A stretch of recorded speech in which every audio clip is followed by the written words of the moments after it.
I'm not like, An Evening at the Movies is a proud member of the I Did Not Make These Rankings podcast network. Other shows in the network include Mass Debaters, The Sip List, Crushgasm, Love is Black, Men Are the Prize, Crime Rewind, and Literature Reapers. You can find out all about our shows and more at idnmtrpodcastnetwork.com. Happy listening. You are now entering the world of a movie review. A world full of drama, joy, ridicule, movie spoilers, unpopular opinions, and adult humor for as far as the eye can see. Welcome to An Evening at the Movies.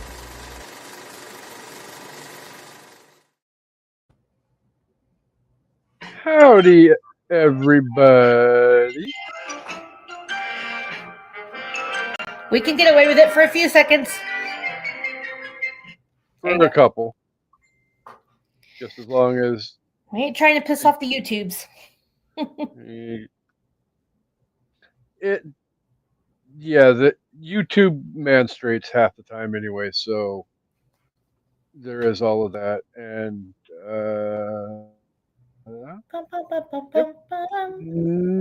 no privacy settings again. I can always sing, but we can't get copyrighted for that, but also nobody wants to hear that. I don't know. You sang on your birthday episode and we got freaking banned for that shit. Well, not banned, but yeah. No, but I played the music too, right? I'm pretty sure I played the music too. The Beatles birthday song, I feel like I played the music. Yeah, probably. I mean, if we got in trouble just for me singing, well, that's a problem. Well, I mean, like you said, nobody wants to hear that shit. Yeah, fuck off.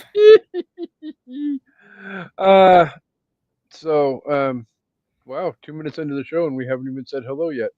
Hello, Sorry. everybody. Welcome to another random movie day of An Evening at the Movies. I am your amazing, awesome host, Casey, the party guy. Really? Yeah. Okay. I am fun and exciting, and you fucking know it. So you are not a wild and crazy guy. Well, no, I am not Steve Martin. Thank you very much. But I mean,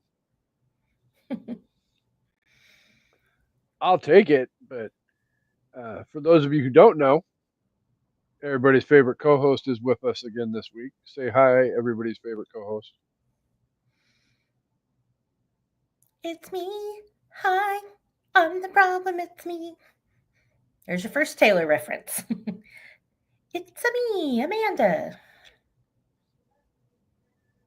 Oh, Jesus, fix! I knew this was going to happen. You started it. I wasn't even going to mention any of it on this episode because I couldn't even figure out a way to tie it in. And actually, that just popped into my head. So there you go. I've been on the Taylor Swift clown car since last week, and stuff just keeps happening. And my wallet is slowly recovering, and she's putting out a new album. And it's really, really cheered up my life in a way that I really needed. So thanks, Taylor. And your husband is sprouting more and more gray hair each and every day. Hey, I'm spending my own money. And actually, so far, I haven't spent too much, but there's still going to be a merch drop. I've already ordered 2 vinyls.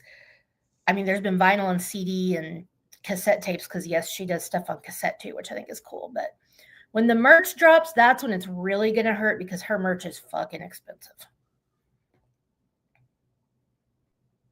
So we'll see. Oh, George is going to love that when that happens. Hey, I'm making my own merch to help pay for it. I've made some lovely friendship bracelets for the new album, The Life of a Showgirl. So if anyone here is interested, go to Etsy under Creative K Designs. And that's creative with a K. Because my last name starts with a K. See what I did there? All right, that's it. I'm done. L for love. So, What? Oh, I know what I'm forgetting. So, this is an evening at the movies. For those of you who don't know, it might be first time viewers slash listeners. The show where we eat the stale popcorn, we drink the watered down sodas, and we talk about all of our favorite movies and why we love them, even if they are insanely problematic and socially relevant at the same time. But I Okay. feel like we will get into that over the next little bit as we discuss this week's movie. So, for those of you who don't, well, weren't here for the last 2 weeks, 2 weeks. The Yeah. maths are hard for me. Um, we are celebrating the 126th birthday of the man in our visual background. Well, the half in the visual background, Mr. Alfred Hitchcock. So, um, last week we talked about some birds, flappy little creepy motherfuckers, Mm-hmm. and uh, first week we talked about um, Dial M dialing for up. murder. Yep, dialing up M for murder. Because I mean, it Hitchcock's vision is very. I feel, and I don't remember if I've said this yet this month or not, but I feel like Hitchcock walked so people like Tim Burton could run. I mean, maybe. I might need to hear a little bit more about how you made that connection, other than just being inspired by greatness, because then They that could be both said have for a lot of people. they both have very twisted, fucked up, creepy visions. Okay, well, then you could say the same thing about Rob Zombie or any of those A24 motherfuckers. Oh no no no no no no! Don't you dare lump Rob Zombie in with You're the the one that said greatness. fucked up. But yeah, But I also the greatness is implied, and there is no greatness attached to the Rob Zombie name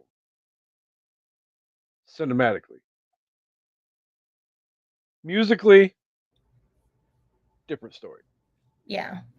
But we're not going back down that road again from 3 years ago when we talked about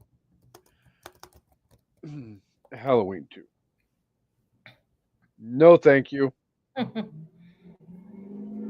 Although I will say this and remind everybody, for those of you who didn't listen the last time, after rewatching that movie, it definitely wasn't as bad as I remembered it to be, but it's still not a great fucking movie at all. It's one of those things like other movies where it's like if you would just cut a few parts out that make absolutely no fucking sense, then the movie would be more cohesive and you could enjoy the whole thing.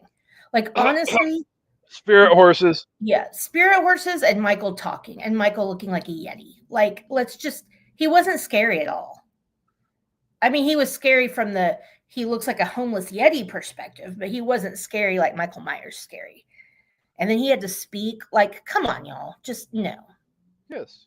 And if you cut Ninja Turtles out of Halloween Ends, And not called it Halloween Ends, made this the next movie after, it would have been great.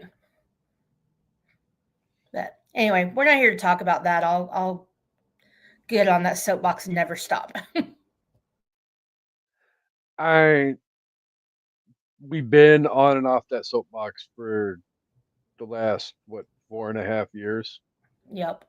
So it's probably not the last time the unpopped kernels are going to hear us go off or battle back and forth, even though here in about 10 days we will be having a special episode of An Evening at the Movie with the greatest horror movie character of all time. Just saying, but we'll get to that later in the show. So, Yeah, don't get me started on that either. oh, I'm not because you will lose. You will lose. So, Anyway, today we're here to celebrate voyeurism at its finest. Yeah, it is. Well, I mean, it's never. We here at An Evening at the Movies do not condone being peeping toms. So Agreed. if you took that away from what Amanda said, then shame on you. Yeah, that says more about you than it does about me. Yeah. No, because we are good peoples and we do not condone being stalkers or sticking your nose into somebody else's business when it's not wanted. So, And if I was going to spoiler be alert. here, I would uh, be a lot more secretive. I was just gonna say, spoiler alert. That pretty much just summed up the whole fucking plot of this 2 hour long movie too. Yeah, for Uh, sure. I'm rambling as I pull up my online notes because I did not write out my notes again this week like I should Mhm. have because I got asked to go to the grocery store before we started.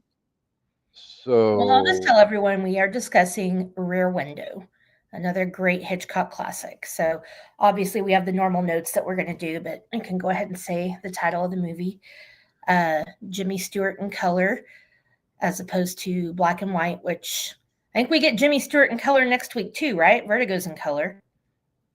I kind see, of see, like black. senor. I like black and white Jimmy Stewart better. I'm not going to lie. But I Um, also love It's a Wonderful Life. So, because Mr. there's. Smith Goes to Washington's in color too. So clearly, I just like the one movie the most. I was gonna say he's got a little bit more. George Bailey has a little bit more redeemable qualities to him Yeah. than both of these creepy mofos in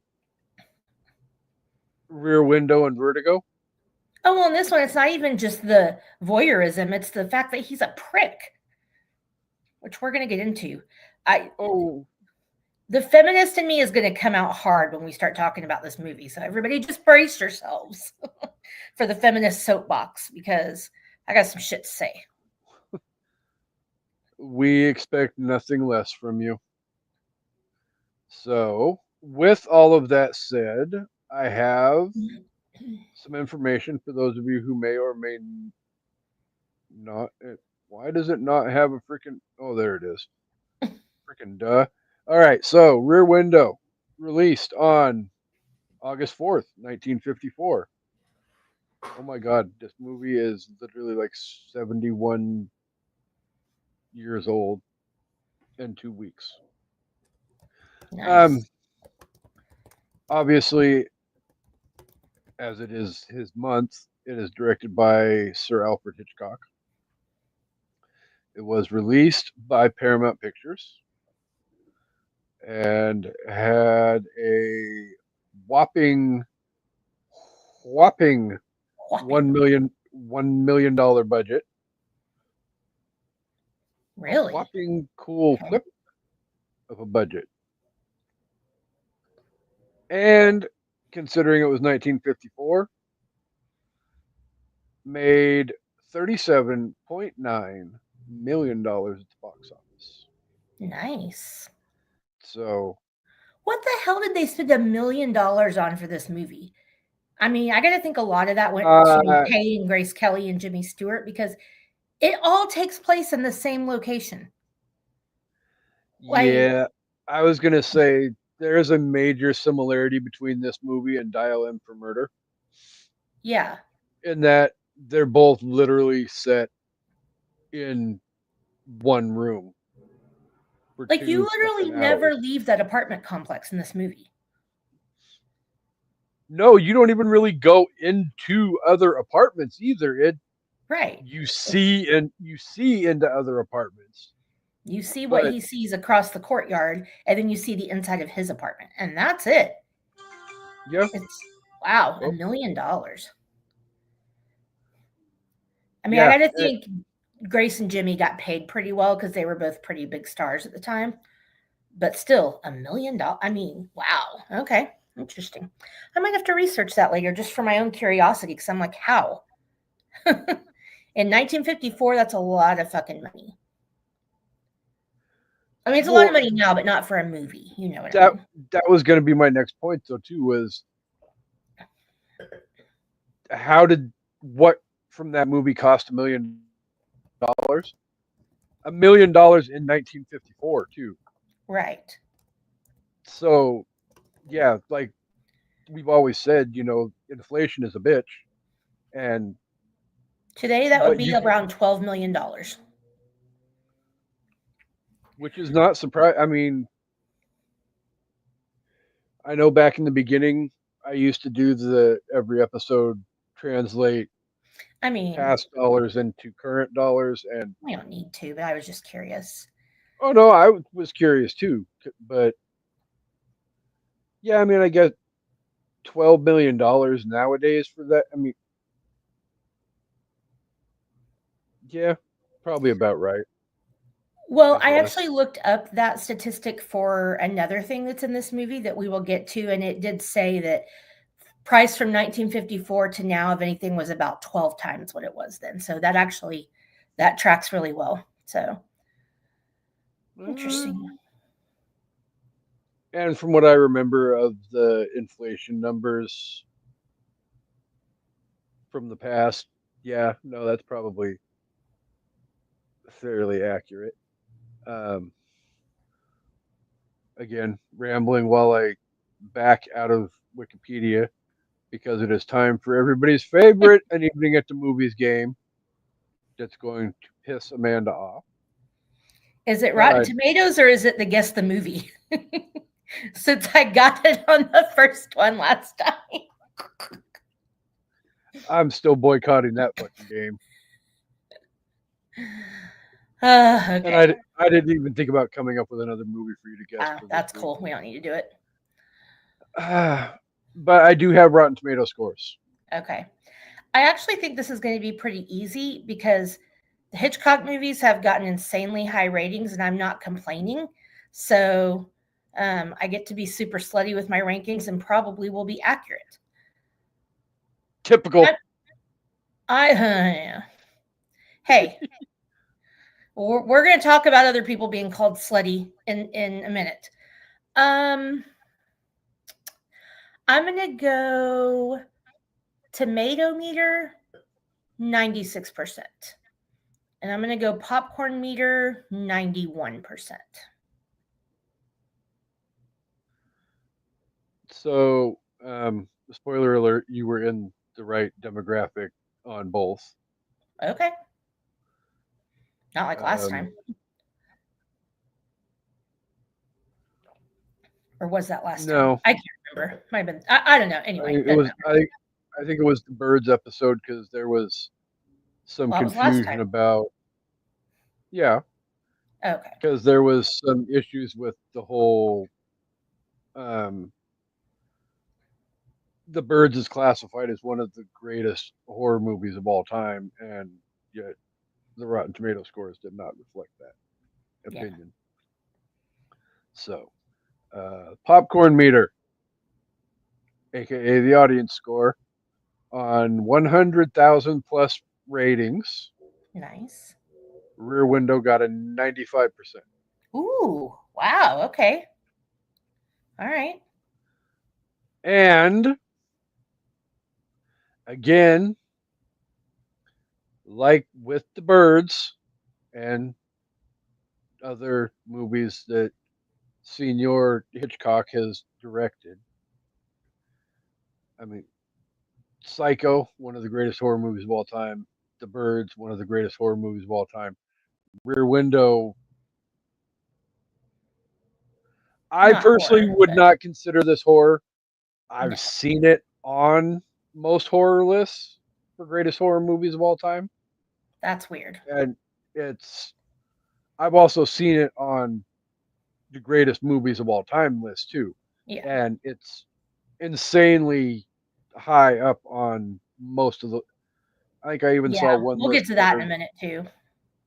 I think I even saw one list that they actually had this movie ranked higher than Psycho, Hmm. and Interesting. I think it Okay. was only So one time. what's the tomato meter? 99%. Whew. All right. So I was On, close on both. It was closer on the tomato on meter, but 134 reviews. 99%. That's tough to get, I mean. Yeah, All right. I mean, Well, I probably in almost 300 episodes could count maybe on two hands and 2 feet how many times we've had an episode on a movie where it got 99% or higher on the Yeah, I show. don't know. It doesn't happen very fucking often. All right. So awards wise, um, this movie was nominated for 4 Academy Awards. Did not win any of them, but it was nominated for Best Director, Best Screenplay, not original because this is based on a play, but best like writing slash screenplay, best cinematography and best sound. It was nominated for the BAFTA for best film, best U.S. film because BAFTAs are a British British Academy award. Award. It's basically BAFTA is the Right. British Academy Awards. And Hitchcock was nominated for Best Director at the Directors Guild of America Awards.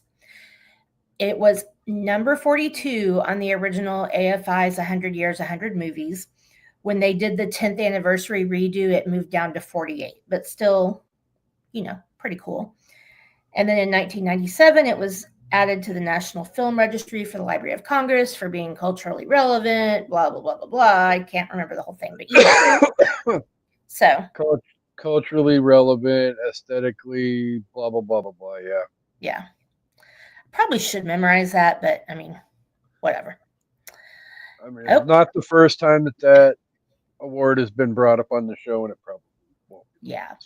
Well, and this is the first time I looked for that with a movie when I'm doing the awards section. So from now on, I will look for that to see if that's a thing that's happened for the movie. I believe both of our next 2 movies are in the Library of Congress as well. Oh, I'm sure. For the same reason. Okay, so. Which is weird considering what's coming up a week from Saturday. Oh, well. I'm not sure how that movie is aesthetically pleasing. I mean, for practical effects it is, and I think that counts. True. All right. We'll get into that when Misty's back, though. Yes. For those that don't know, the basic plot summary of this movie is very basic. Yeah, it's the story of a recuperating news photographer who believes he has witnessed a murder. Confined to a wheelchair after an accident, he spends his time watching the occupants of neighboring apartments through a telephoto lens and binoculars and becomes convinced that a murder has taken place. Bum, bum, bum. Bum, bum, bum. And this has definitely been, not just, obviously it was remade with Christopher Reeve, but it's been duplicated. This kind of plot line has been duplicated in a lot of other movies. The 2 that really come to mind are What Lies Beneath and Disturbia. Yeah. But what's interesting is that in What Lies Beneath is that she's actually wrong. So I feel like it would have been kind of cool if Rear Window had gone that way too. Like if it had just been an audience mind fuck where we all thought the same thing he thought and then it ended up not to be true. But, that would have been a completely different movie, but it could have been an interesting take. I don't know. Not that Hitchcock has ever been guilty of mind fucking his audience. Right. I'm not going to lie. Spoiler alert. The end of Psycho. Yeah. And again, we've got another thriller suspense movie that starts off with the happiest music you ever heard, just like Dial M for Murder. I'm like, when are we going to find out that this is a suspense movie? Like, the suspense in this doesn't actually start for a while. Because at first you're like, everybody's telling him he's crazy. Even we kind of think he's crazy because, I mean, I did anyway. I felt like it was a stretch at the beginning, what he was putting together. But, eventually it's like, okay, this seems like it's legit. The pieces to the puzzle started all right coming together.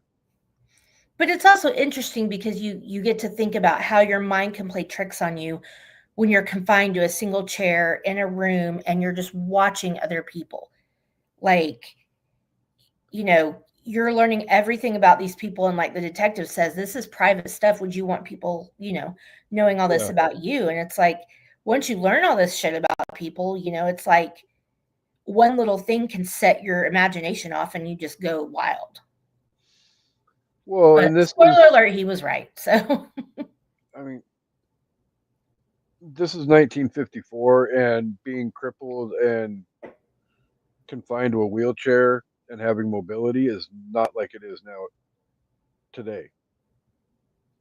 They yeah. didn't have motorized chairs and super fast elevators and all of that. So if you broke your leg and got confined to a wheelchair and lived on a third, fourth floor in a third, fourth floor apartment, you were stuck there for the whole damn duration.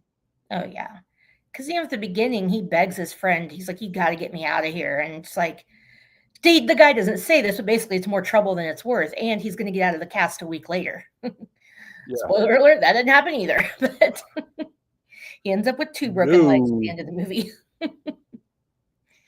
So what happens when you peep on somebody and they find out and dangle you out a fucking Yeah. fourth floor window, But hey, the guy third probably would have floor gotten window? away with it. So,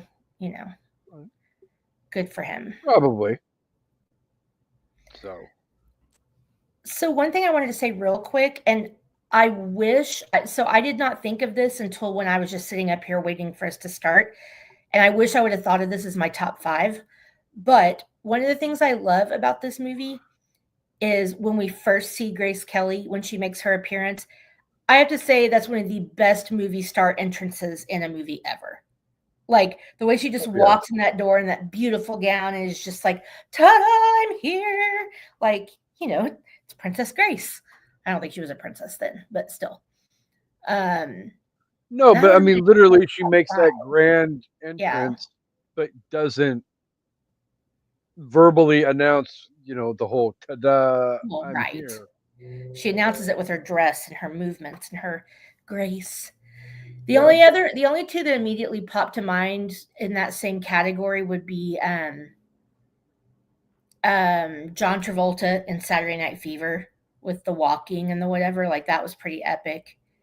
And then Arnold Oh yeah. Schwarzenegger in the Terminator when he shows up all naked. Oh god, the last thing I want to see is Arnold Schwarzenegger's ass.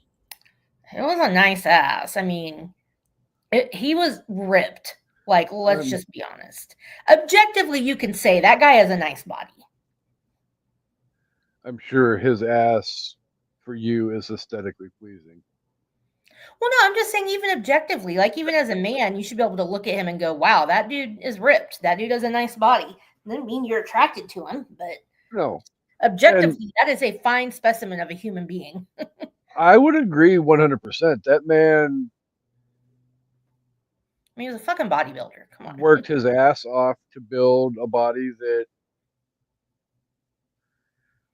yeah, is very, for lack of a better term, back around the fucking barn again, aesthetically pleasing. It's like a toyer. All right, so um, shall we get into Mr. Stewart and his asshole behavior? I mean, are we ready for a Chansey-sized rant? Because I'm ready. I mean, I'm not gonna lie, I miss the Chancy meltdowns, and I do too. I kind This of, movie is how you get rants.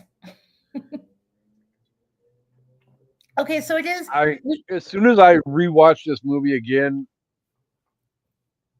like 15 minutes in, I'm like, oh damn it, Amanda's gonna freaking love this, and she's gonna have a freaking Chancy meltdown. So I haven't seen it in a while, and honestly, I have not ever paid this much attention to the dialogue. This is a movie that I will put on in the background and watch the important parts, and I'll kind of listen. mhm. But I haven't watched it to really pay attention to the dialogue in probably 20 years. Now, have I had it on the background like 20 times since then? Yeah, for sure. It's a good, like, just background calming. Oh, this part's good. I need to watch it. But yeah, so I kind of forgot. So So we get, obviously this whole mystery thing, but we've also got this love story of this, first of all, fucking knockout, beautiful woman who is like a model and a fashionista and all this stuff. And, I get the whole, I like that they sit down and have the conversation about how their lives don't match because he's a photographer that travels the world and he wants to keep doing that. But this guy clearly also just doesn't want to get married. Like, and he's just stringing her along. Like she Mhm. comes home in that dress and she's like, "We're gonna celebrate. I ordered dinner from your favorite restaurant." She's sitting on his lap in the wheelchair, kissing on him, and he's just like, "Meh." Like, dude, you suck. Spoiler But alert, though, before you get too deep into the rant. Not typical Alfred Hitchcock kissing, no. the kissing got better with this movie. That I figured we would talk about that. The kissing did improve. It was still a little bit of a smash mouth situation, but there was a lot more puckering. But honestly, I think it would have been if he had been participating, it probably would have been better. But most of the time, he's looking out the window while she's trying to kiss him, and I'm like, dude, what the fuck are you doing? Is your penis broke too, Yeah, not just your leg? Like, come on, dude. I was gonna say she was the one doing all the puckering. He was Oh more yeah. Hayes Code kiss. But what? Okay, so this is what set me off though, is that she's made him this dinner, or ordered in this dinner, but fixed it all up. It's like this beautiful lobster and whatever, and she's like kissing him, and he's looking at the girl across the way, and is just like, oh, she was asking about the neighbors. He's like, oh, we got an apartment across the way right there that's probably as busy as yours always is. I was like, dude, go fuck yourself. She is sitting there telling you she loves you and wants to marry you, and you're calling her a Hmm. whore. Oh, I got so mad I wanted to throw something. Like, what a dick. And, she's like, no, that girl doesn't love any of those guys. It's just a means to an end. And he's like, how can you tell? How can you tell she doesn't love them? And she's like, well, you said it was like my apartment. Like, Yeah. just what an asshole. Like, he literally just basically, because he doesn't want to marry her or he's insecure, he just basically called her a slut. Oh, Well, oh. and even Sorry. before, I think it was before she shows up for the first time and they have their little dinner makeout Oh, session, yeah, whatever, and the quote unquote caregiver is there helping him. right. And even she's freaking basically beating him about the head and shoulders with the whole Yeah. fucking man up, dude. You need to freaking put a ring on it. And Like, marry this girl. yeah, make an honest woman out of her and live happily ever after and blah, blah, blah, blah, blah. And he's still in that mindset that he's content to travel around the world and do exciting things and all. And I know that's not how society was back then, but there's no reason why you can't still do those things or share those things with a spouse. Right, and that's what's crazy too, is that first of all, we don't know how old these people are supposed to be, but I'm gonna say at least 28 to 30. These are not young people, especially him. So it's not like you're just gallivanting around the world just to do it. And I get that he wants to be a serious photographer. They have the whole conversation of she's trying to, convince him to get a job in the city and stop traveling. She's like, I could make a phone call to like 5 different magazines and get you a job. And I could see him viewing that as her trying to pin him down and that he doesn't want to do that. But the next time they have this conversation, she offers to go with him. And he's just like, well, what are you going to wear in Pakistan or wherever? Like, it basically boils down to, I just don't think he wants to have his cake and eat it too and not put a ring on it. Yeah. And I mean, he's lucky she stayed with him because she even like stayed and she became engaged in this case and believed him and risked her life to get them the evidence they needed. But like, he was just Well, such a dick. spoiler alert, she went to jail for him. I mean, yeah. Yeah, for like 5 minutes, but still. I don't care. I'm not going to jail for 5 minutes for anybody I'm in a relationship with. Like she clearly loved him way more than he loved her. And dude, you're kicking outside your coverage with this one. Like she could have, and he even says that, well, you could have anyone you want. Yeah, but she wants you. What is your fucking problem? And then later when the detective comes over and you know is like eyeballing her lingerie, and luckily he's like, dude, be careful, watch what you say. But then he's talking about, oh, female intuition, that's all fine and good for magazines or whatever, but really it's just a fairy tale. And then he was like, let's ask Miss Female Intuition what she thinks. Heck, just what a misogynistic piece of shit. I liked when he was like, let's just all sit down and have a drink as friends. Now, first of all, he already had a brandy in his hand. So I don't know. Hey, he was asking for another drink. Probably. But I love, because he said, fix us a drink and we'll all sit down and have a drink as friends. I'm like, dude, you already have a drink. But I love how she just walked away and stood by her man. She was like, fuck your drink. Kind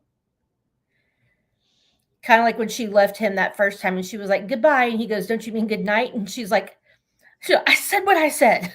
But then she's back the next day. So, yeah. Just the sexism in this movie, and I really, the whole apartment comment made me want to throw shit. There has been no indication at all, other than knowing she's a fashion model, that would even remotely hint to her being with other guys. Yeah. I mean, I guess she did say I had drinks with so and so and had to go meet with so and so, and you don't know if these people are who they are, but also that's her job. Like, just fuck him. Okay, sorry, I'm done. Well, I mean, you can go have a damn beer with freaking Papa Palpatine, but that don't mean you're bumping uglies. Ew.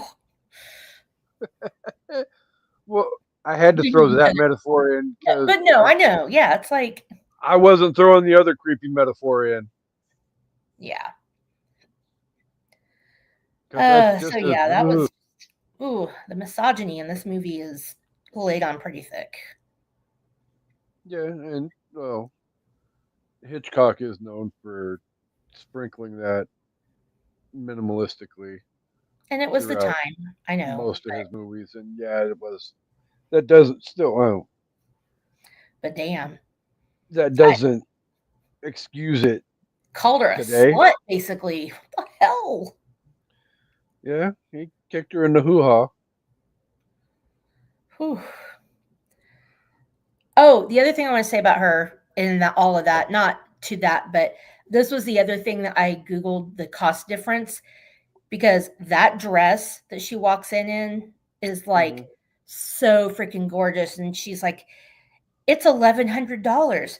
That would be a $13,000 dress today. Oh my God. But it's so beautiful. Like, wow. You She can get a just, good used car for $13,000. yeah, she just looks like royalty when she walks in that first scene.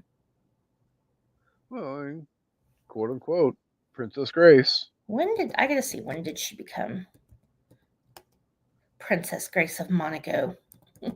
Pre or post 1954? April 1956. So it was post. Not by much. No. She was knocking boots with the prince.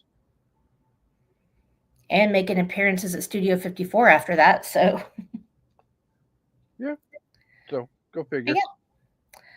So anyway, I had to get that rant out. Thanks for letting me do that. Because, yeah, I fuck this figured better guy. to go ahead and get the freaking band-aid ripped off before Fair enough. Fair we enough. get to all the niceties, because there's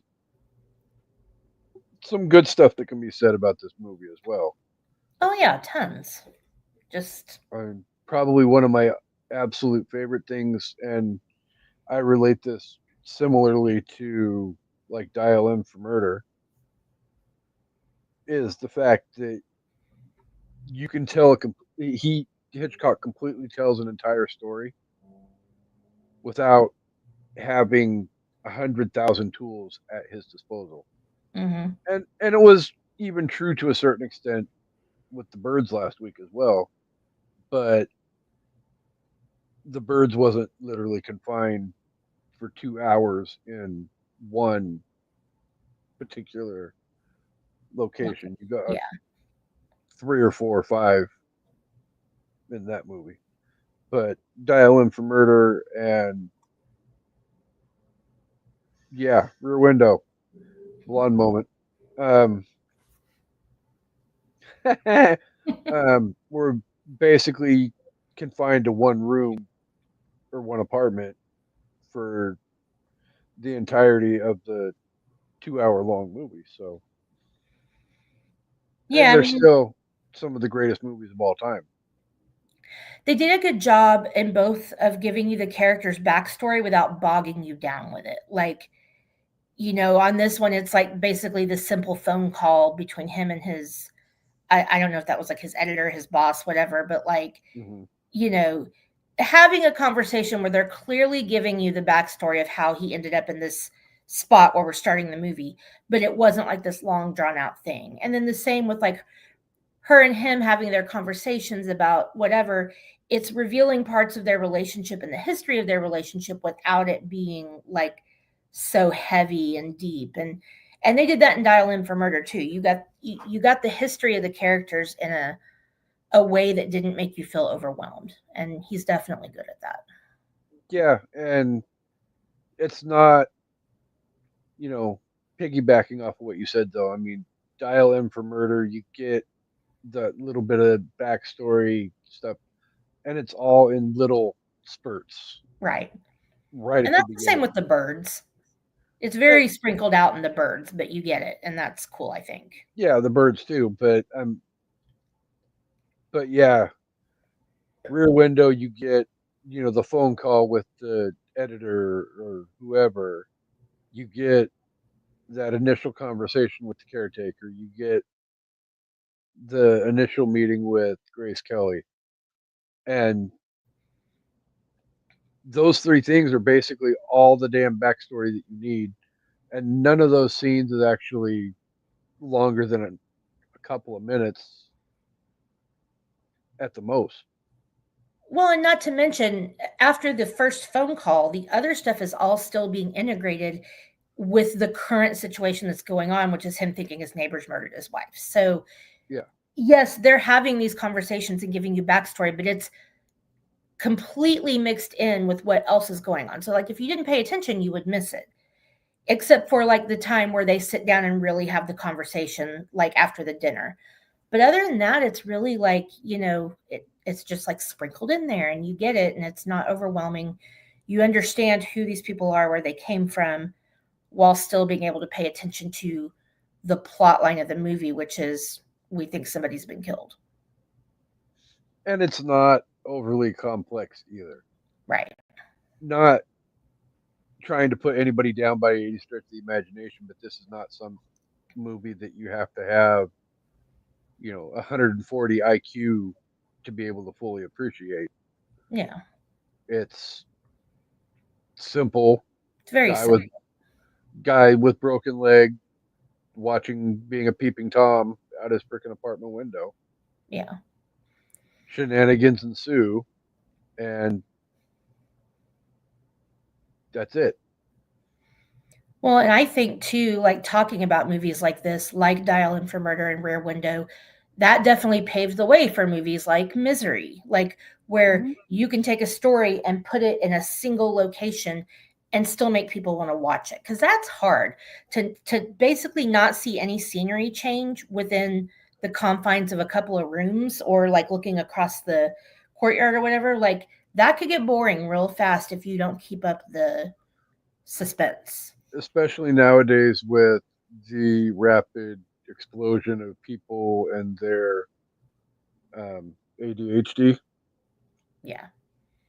Like Misery Because felt very Hitchcockian to me, having watched these other movies. I was like, okay, yeah, they definitely, um, Rob Reiner, right? Is that director for Rob? Misery. Yeah, Yeah. Like Rob Reiner definitely took a cue from these movies, in my opinion, to make that work the way he did. I mean, he already had an amazing story laid out for him by Stephen King, so that, helped, but still. And you get a few more locations in that movie, but for the most part, it's confined to one room. So, yeah. The extra areas in Misery are brief, and he shows up at the post office or the store or Right, whatever, and you know, we're not talking about Misery. right. Stephen King Birthday Bonanza is coming up in 2 weeks, But I'm just saying Hitchcock's but yeah, effect and directing and filmmaking can be felt like all the way through history since then. Like it just, oh no, people I mean, people that choose he, to go off what he built, like he set the standard for a lot of stuff, even though he was by all accounts a piece of shit human. He's an yeah, amazing filmmaker. I mean, King has said he was greatly influenced by Hitchcock. John Directors like Carpenter, Steven Spielberg, yeah, John Carpenter, Wes Craven, all some of the greatest directors of all time, Coppola, yeah, Lucas, all of them have said that they were insanely influenced by the creativity and the vision of one Alfred Hitchcock. yeah, So again, a good reason why dude deserves to have his own month on an evening at the movies and celebrate him, because exactly. at the end of the day we're only discussing four of his movies, but that's barely scratching the surface of all the great movies that he has come up with throughout, Agree. his entire career. And I do think next week for our final Or Hitchcock not show, even to mention, I was just gonna say, not even to mention he had not one but two successful anthology TV shows too. yeah, I grew up watching Alfred Hitchcock Presents, obviously reruns, but my mom and my grandma, we always watched it.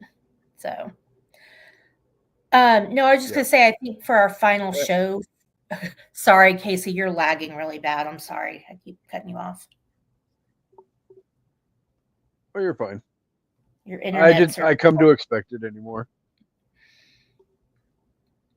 I keep seeing your screen freeze, so I know it's happening when that happens. But anyway, next week we both need to do our top five as our favorite Hitchcock movies. I think for the last episode of the month, we'll probably have a lot of overlap, but I think that's okay. I think that would be a good top five.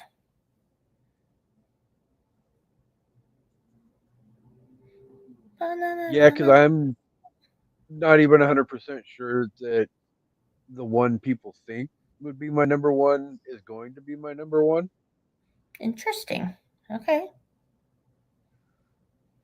I mean, I can make arguments for probably three or four movies at any given time to be my number one favorite Hitchcock movie.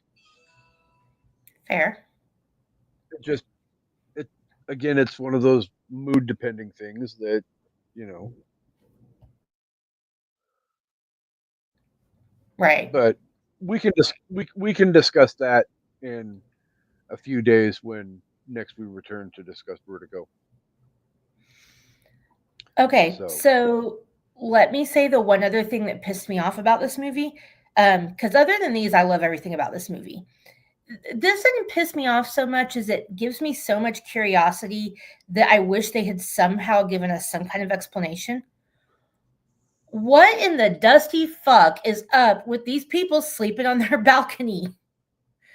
Like the movie opens up with just the guy sleeping out there, and then he goes in, and then later again, him and the wife are out there on like this mattress, and it starts raining, and they're trying to pull the mattress inside. Like it is the most random thing in this movie to me, and I don't understand it.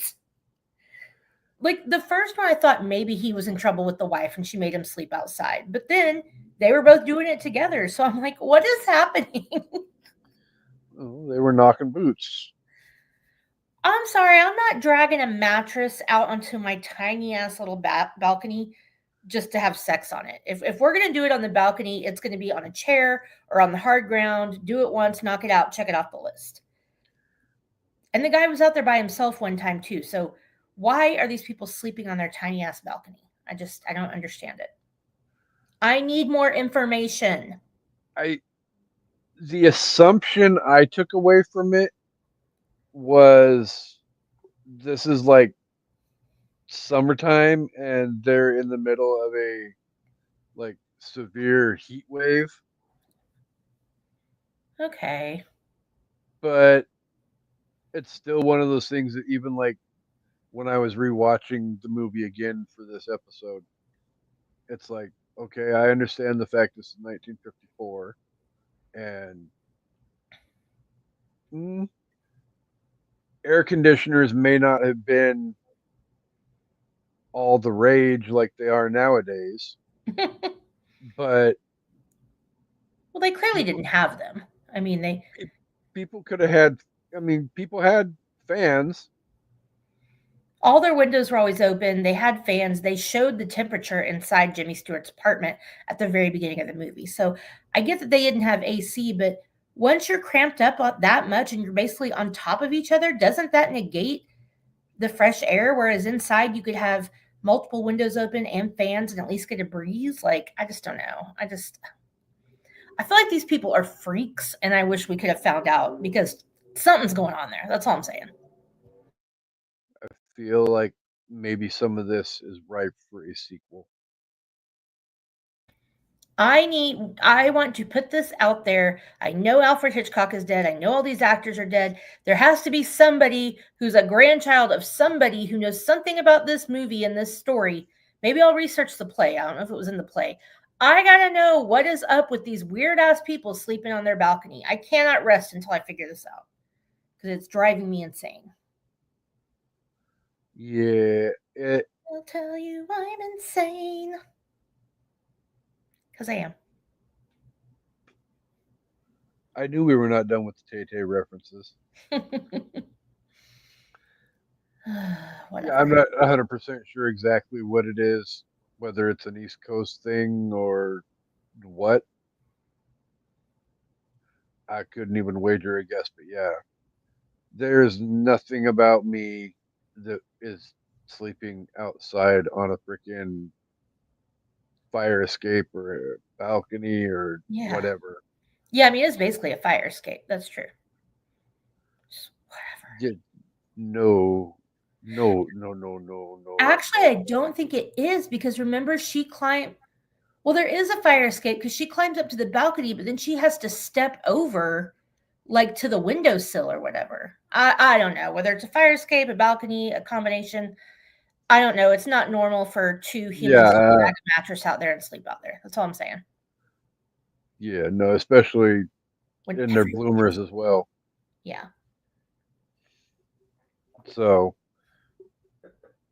um, other than the fact that um, Hitchcock takes the simplest things in the world and creates masterful artwork with it, was there anything else about this movie that you absolutely loved? I really loved that Miss Lonely Heart didn't kill herself and that her and the piano man got together at the end. That made me really happy. Again, that's one of those things. Like we get to They're like guilty by tertiary characters, but I still cared about them. yeah. No, I mean we get to guilty by association, be a peeping tom like Yeah. Jimmy Stewart, but you know, there's still aspects of some of these other characters that we've been watching for a 2 hour period that I would like some more backstory on. And like her especially, like you really, I mean, they show you the parties and the things that are happening, but like for her, they're really giving you just these tiny snippets but of this woman who is just trying to find love. Mhm. Like you see her at the beginning, she sets a dinner table for someone that never shows up. And then she brings a guy home and he's like all over her and she has to slap him and kick him out. And then right when the action is happening in the whatever their name is, in the Mm. main people that died apartment, at the same time, you've got her and they're kind of discussing her. She's ready to pop a bunch of pills. And the masseuse lady, the caregiver, is like, call the police. And while he's calling the police to report her committing suicide, then he's seeing Lisa get attacked. And so it's like she gets forgotten about, and we have no idea. until the very end of the movie, which again is only like 10 minutes later, but still, I was so relieved and happy to see her alive in the piano man's apartment. He's playing this record for her, and she's like, "You have no idea how much your music has meant to me," because she could hear it from across the hall. So Yeah. I thought that was really lovely. It was a really sweet thing to add to the movie that honestly had no impact on the main plot line, but it was a nice resolution for me and it made me really happy. So, oh, and the ballet girl, you find out that she's got a husband that's been in war and he comes home and she kisses him and hugs him Mm, and so it's like with all these men, she probably actually wasn't sleeping with these men. It was just entertainment. And she's in the ballet world, which is just like being in modeling or acting or whatever. yeah. You're surrounded by people. And so I thought that was sweet too, that they showed, a husband coming home to her. Like that was sweet. You don't necessarily get a full on happily ever after, but you get parts of, you know, the world's not as shitty and violent as we want you to think it is throughout the entire movie. Right. So, speaking of that, though, I think that's actually one of my other favorite things about this movie is like the final climactic. I wouldn't even say final battle because it's not really a battle. I mean, it kind of is. He comes to his apartment and tries to push him out a window.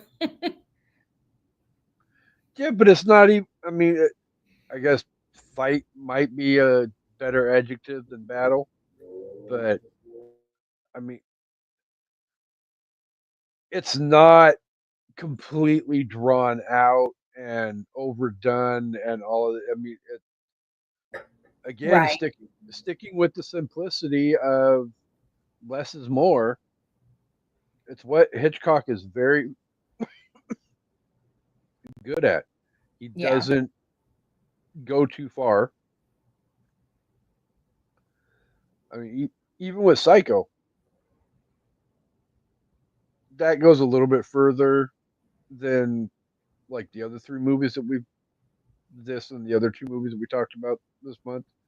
But I mean, the birds obviously they're get in the car, drive away, birds live happily ever They went away when the comet went away. I'm telling you. after.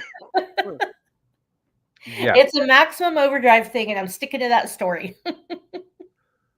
I don't know.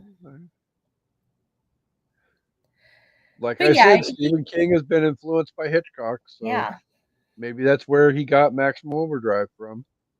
But maybe. ooh, You know what happened? You know what happened? Stephen King was like me and you. He was sitting there going, why the fuck did these birds do this? Do the birds just own the town now? Like, did they elect a bird mayor and everybody reports to him? It's like, what happened to these fucking birds? So he took it a step further with Maximum Overdrive or Trucks as the written story and said, look, a comet caused all this.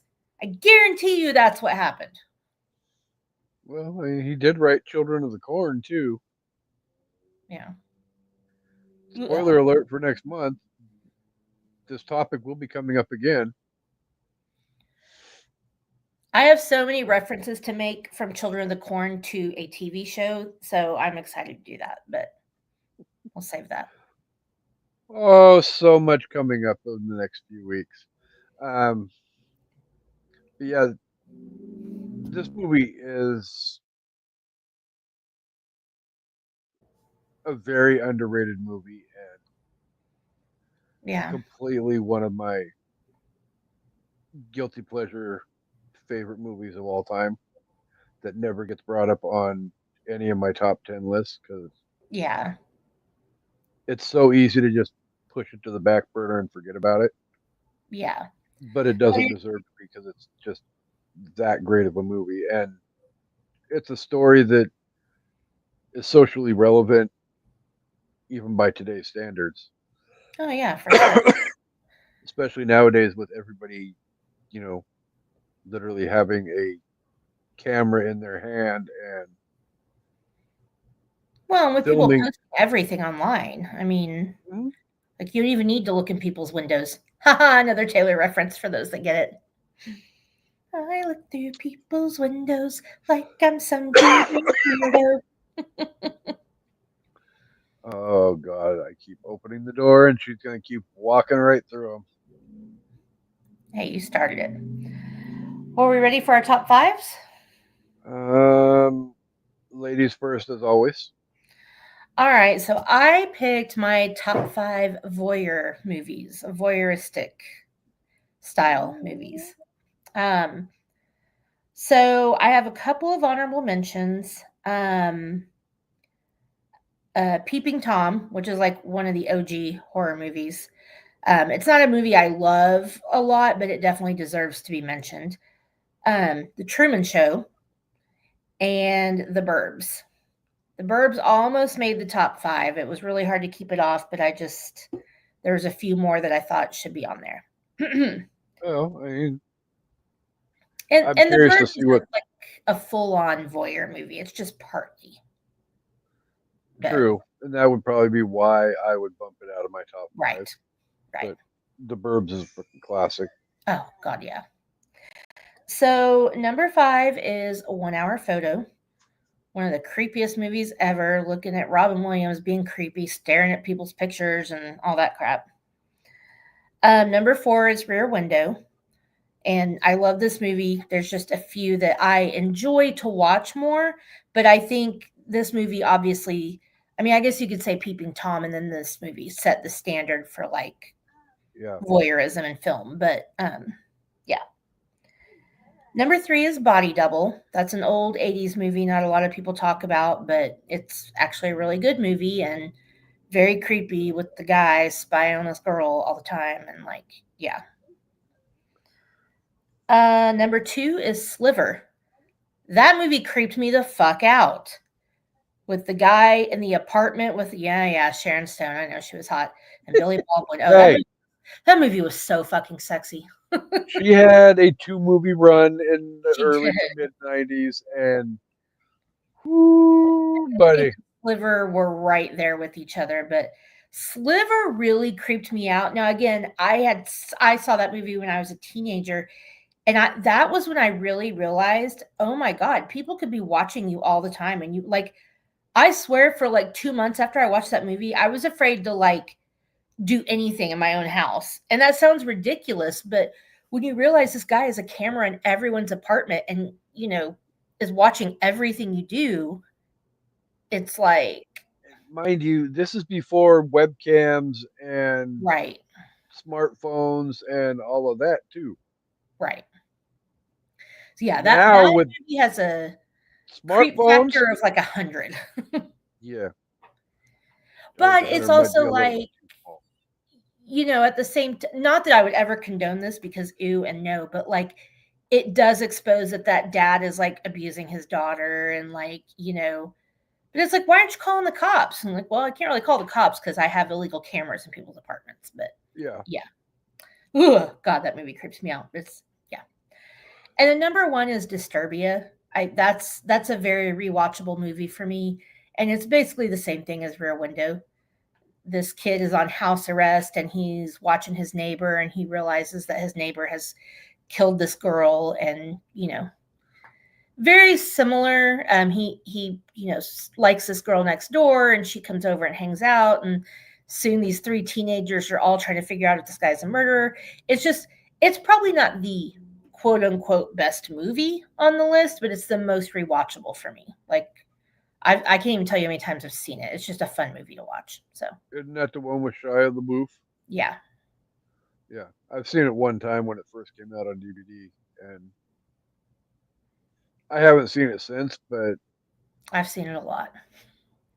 Again, it's just a good movie to have on in the background, but it's also just it's really, in my opinion, really well done for a movie like that. And that guy that plays the killer, I can never remember his name, but he's so creepy to me, like in everything he does. So they did a good job with it. But all right, maybe we should that was, buddy watch it later. All right, what's your um, top five? we have a different movie to buddy watch first. Yeah, so I have to confirm that George does not want me to wait for him for the final two movies because they're his favorites. So if he wants me to wait for him, we can buddy watch it, but I got to wait for George to be home. But Okay, I'll fine. confirm if he's okay with me watching it without him, then by all means, we'll do it. For people that don't know, I am the last person in the world that has never watched Harry Potter. So I'm through the Harry Potter movies and I am to the seventh movie. So I've got 7 and 8 to go, and I'm very invested in what's going to happen. Casey is very invested in my reaction. So we're going to do a buddy watch, but George has also enjoyed my reactions. So I got to see if he wants me to wait for him. So I will ask him and we'll circle back to that. I'm also restarting Game of Thrones, by the way. I only watched the first episode yesterday and I honestly, I feel like having context gives you more insight because Oh, what was I talking about? Oh, when Ned executes the guy that abandoned the wall, and yeah. Bran is like, but he saw, or what about what he saw? And Ned was like, the mind will make crazy people see crazy things or something like that. And I Yeah, I immediately know was what like, you're talking about. bro, you have no idea what's about to happen to your son. Like, you have no fucking clue the things this kid is about to see. so, Uh-huh. so I'm You interested to don't rewatch it again. necessarily catch a lot of this stuff going through the first time, Well, you don't know. Like, that's the thing, you don't know until you know it. but yeah, going back and rewatching it a second and third time, I think you get so much more out of it than. Yeah. So that was one of those things when you were done watching. Like I was hoping you enjoyed it enough that you would be willing to go back and do it again. Yeah. Because I Because know I missed stuff too. Like, oh god, it's not just having the insight like of what I just said. I know I missed stuff. And I will say it really helps me just watching that first episode to really remember who people are because there's so many characters oh that yeah, it's hard to keep up with. And now I can be like, "Oh, I know who that person is. That person's going to die and I remember who they are now." So I really think it will improve me watching it again. So yeah, I'm excited. Sorry, your top 5. What's your top 5? um, I'm hoping I didn't do this one already, but I kind of sort of piggybacked off of yours Okay. and stupid damn touchscreen phone. It's a nice Um, story, Grandpa. bite me. I gotta find on my list where I was. Not that. Um, I'm going with creepiest characters from movie history. Oh, wow, that's a tough ooh, excuse me, tough one. All right. Yeah, considering every list that I looked at when I Googled came up with TV on top of it, and Well, uh, and creepy is very abstract. It's true. a wide catching net of things. So, all right. So basically, I have a list and that I found online, and the people I'm about ready to name are what I would classify as creepy, Mhm. not the fact that Renly Baratheon and Joffrey were also on the list. Uh Number 1 better be Bolton, Ramsey Bolton. Fuck me, that guy is scary. Yeah. Like that guy gave me like literal chills, like literally creeped me out. I had a nightmare about him. He scared me so bad. So kudos to that actor. Anyway, continue. Yes, Ramsay Bolton was 13 on the list. Yeah. Joffrey was number 12. I mean, So yeah, but you know my feelings on that. The only reason I would put Ramsay higher than Joffrey is that Ramsay did his own shit. He didn't hire other people out to do it. If you were going to be flayed, he was going to do it to you himself true, and smile while he did it. very much so. So with that said, my number five is from the A24 horror classic Hereditary, Mm, and it is Annie Graham, played by Toni Collette. yeah.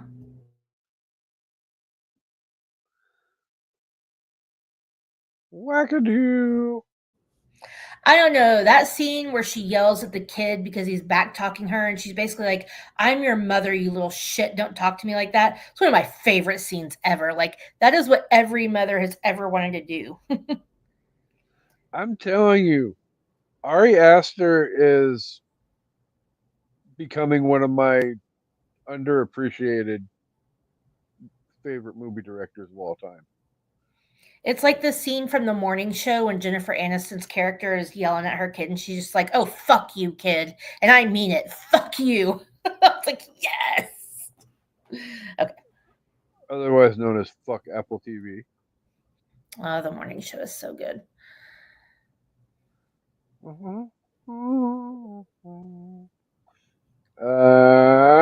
Next up, we have my number four, which is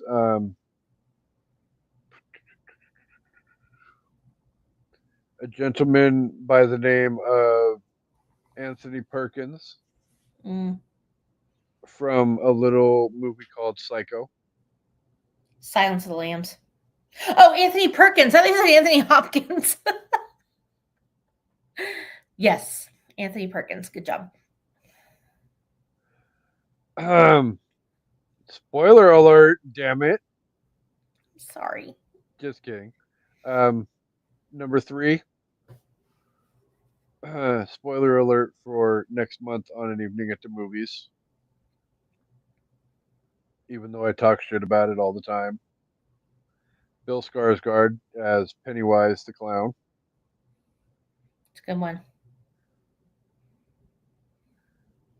Number two. Here's Johnny. And then there's a tie for my number one and my number two. Because one, they're both insanely fucking creepy. They're both incredibly fucking psycho. And they're both in the same fucking movie, so I don't give two shits. Okay. Um,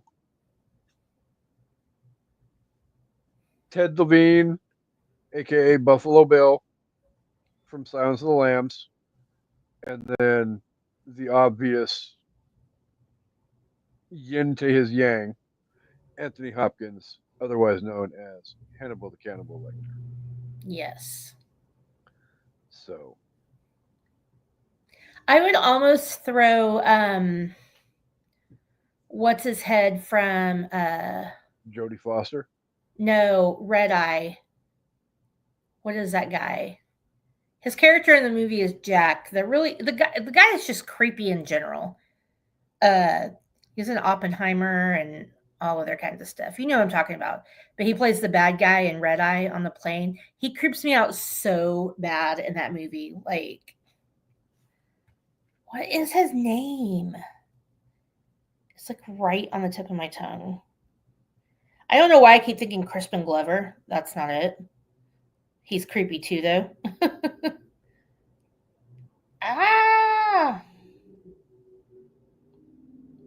Killian Murphy. That's it. Killian Murphy. That guy is just always creepy, but in Red Eye, he was super creepy to me. Like, he was scary. Oh, I can't hear you. You're muted.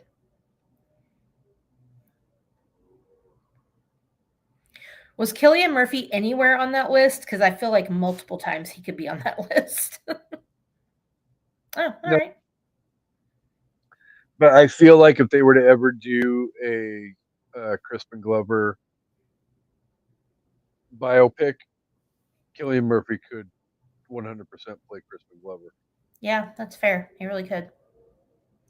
So All right, so rankings. You want me to go first? it's always ladies first. All right.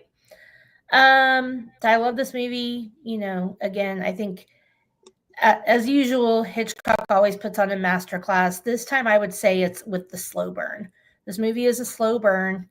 You know, even though you're getting the hints of what's going to happen, it's like you don't really know until the end. So, um, yeah, I mean, it's a fun movie to watch. There's nothing not to like about it. It's got beautiful actors, great actors. Um, I'm gonna give it 4.5 out of 5 super zoom photo lenses, whatever they're called. I believe it's just a telephoto lens. Telephoto, yeah, whatever. Those So fancy photographer cameras, you know. yeah, the He's ones like, where you go stand on a freaking racetrack and get ran over by a car and break your fucking leg. yeah, who did I didn't tell you to go stand in the middle of that racetrack. That was funny. So, but yeah, no, like Amanda said though, Hitchcock, Hitchcock, Hitchcock. Uh, Somebody should make a clock shaped like his head and call it a hitch clock. so That would be great. clip alert. One I'm hour gonna and trademark 16. that. 1 hour and 16 minutes into the episode. Yes, hitch clock, and it could go da da da da da da da at midnight and at 12 p.m. Uh, so, but he's there's a reason why people call him the master of suspense. He's that good at doing what he does, and he deserves all the flowers, all the respect, all the adoration. Um, And some slaps in the face, but you for his would movie think, directing, not so much. well, true, but you would think from listening to some of the things that we had to say about the movie and all of that during our discussion, though, that you know this movie being a 2 hour long movie, it's like I'm going to be bored and waiting for this movie to end the whole time. This is really not one of those movies that it starts and yes, everything like Amanda said is a slow burn, but it's still continuously moving forward minute Yeah, by minute, and before you know it, you know Jimmy's getting hung out a freaking window and shooting flash bulbs in the neighbor's eyes. very clever. So it's a great movie. I'm gonna give it 4.5 nosy garden sniffing dogs out of 5. I was trying to avoid talking about the dog. They did not have to kill the dog. I hate that.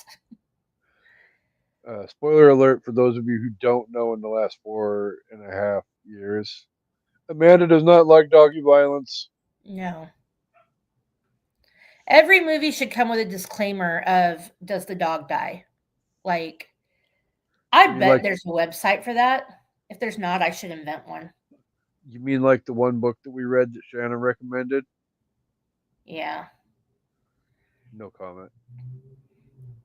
Yeah, I'm gonna have to look into that because there should definitely be a movie website that says you can look up the movie and know does the dog die or does the dog not die? Because yeah, If not, Kevin could probably design an app for you. whatever. I'll design it and get rich with Kevin's help, and he can get rich too. uh, So this was lots of fun. yes. Another Hitchcock week is come and gone. I am excited for next week to be here because you get to see our beautiful smiling faces along with one other beautiful smiling face. Uh, twice next week. Well, The third face will be with us once, but we'll be here twice. So lots It's of twice as nice. so we will be here next week to wrap up Alfred Hitchcock month with Vertigo. And we will also be paying tribute on the 10th anniversary of Wes Craven's passing to that masterful director himself and discussing my favorite, my, not your favorite slasher movie of all time, A Nightmare on Elm Street. And then we're going to roll right into Stephen King Birthday Bonanza and Halloween Horror Fest and all of that. Like I said, we've got big stuff coming. We've got It Chapter 2. We've got Children of the Corn. We've got Silver Bullet. And we've got The Monkey coming up in September. We've got Killer Clowns in October. And literally, I just drew a blank on everything else that we had talked about and discussed Yeah, I forget. for Halloween Horror Fest. But there is the beauty of search in conversation feature on Messenger. So Exactly. tune in later and find out what's coming up on Halloween Horror Fest. That's still a ways down the road. Exactly. So lots of fun. Thank you for being here again, co-host. Always. We Or did almost always. 99.9% of the time. Yeah, you can miss me with Terrifier, but most of the time I'm going to be here. I mean, I'm not gonna lie, Art the Clown was on that list that I scrolled through, and I purposely left him off the list just because I knew Hey, you're not a fan. if we can get someone else, I already said I will be on the episode just to give my commentary, but I'm not watching the movie again. And I don't remember much about it, but I'm happy to comment and give my opinions, but I'm not watching the movie again. So, Spoiler alert: she's not a fan of upside down hookers. I'm not a fan of clowns, and yet we're doing new clown movies. So I don't think I should have to endure another one. 3. Well, Oh, chapter 1, chapter 2, and then the Killer Killer Clowns. Clowns. No, Clown in a Cornfield. That's one of the Halloween Horror Fest ones. Oh yeah. So, Yeah, but yeah. chapter 2 in September. Well, I know, but I'm not counting the one we already did, so that's still 3. Oh well. So, I mean, we don't have to do chapter 2 if you don't want to. no, I'm okay with that. We already discussed it anyway. Anyway, Damn it. lots of clowns to come. Lots of clowns, lots of horror, lots of fun, lots of shenanigans. But again, thank you all for being here each and every week. You guys are incredible. You guys are amazing. We love you all to death. Not literally. Yeah. So, but Don't call the co-host, cops. It's a figure of speech, okay? exactly. So, co-host, are you ready to take us home? I am. Thanks, everybody. We hope you enjoyed this episode. If you haven't watched Rear Window, go give it a whirl. I think you'll enjoy it. Now, it is Yes, we worth spoiled it for you, but it's still an enjoyable movie. it's worth the $4 on Amazon Prime to go rent it. Yeah. Yes, thank you for watching and listening. We hope you enjoyed the episode, and we hope you all come back for an evening at the movies. Goodbye. Peace and hair grease. Da-na-na-na-na-na-na. Da-na-na-na-na-na-na.